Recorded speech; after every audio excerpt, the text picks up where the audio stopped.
انا عايزه اقول لكم ان بعد ما خلصت من الفيديو، طبعا التليفون فصل شحن شويه، جيت اتصور لقيت التليفون فصل شحن شويه والاولاد خدوا منها. مع انها هي بدقيق، بدقيق اسمر بس، وكمان معلهاش بيض وكمان معلهاش لبن. بس ما كنتش متخيله انها تبقى هشه كده، شايفين؟ هشه خالص.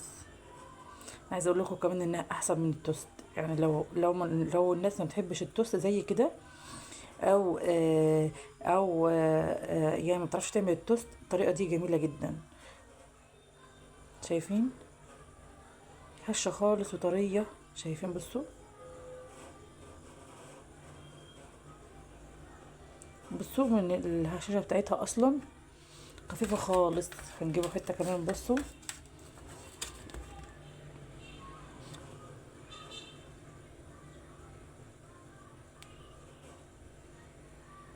تحفه. الدقيق الاسمر بيحسسك من بعيد انك انت مش شايفه ما تشوفيش الطراوه بتاعتها لانه غامق شويه. بس هو خفيفه جدا. بس هي خفيفة جدا صراحة، وكمان من غير بيض وكمان من غير لبن، تحفة جدا. ليه كمان نظام الطيبات تحفة، للناس اللي ماشية على نظام الطيبات تحفة.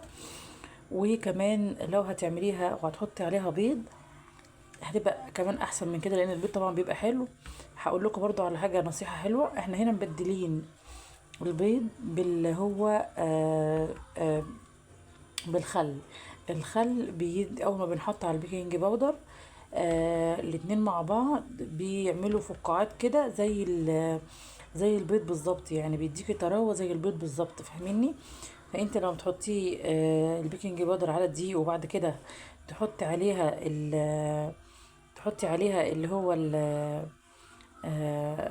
الخل مع الخلاط، مع الحاجات اللي احنا حطيناها في الخلاط، بتديكي طراوة، وكمان بتخليها يعني محسن طبيعي بدل البيض، فاهميني؟ لو هتضيفي كمان بيض هتبقى احسن من كده، لو انت هتاكلي بس دي الحبة الكاملة. بس الطريقة دي تحفة، وعايزة اقول لكم انها جميلة جدا. يعني انا هعملها ان شاء الله من هنا ورايح. ويا رب تجربوا الطريقة. ولو عجبكم الفيديو بقى متنسوش لايك وشير واشتراك للقناة وفعلوا الجرس عشان يوصلكم كل جديد ننزله ان شاء الله. والسلام عليكم ورحمة الله. اشوفكم في فيديو جديد مع قناة وردة في المطبخ.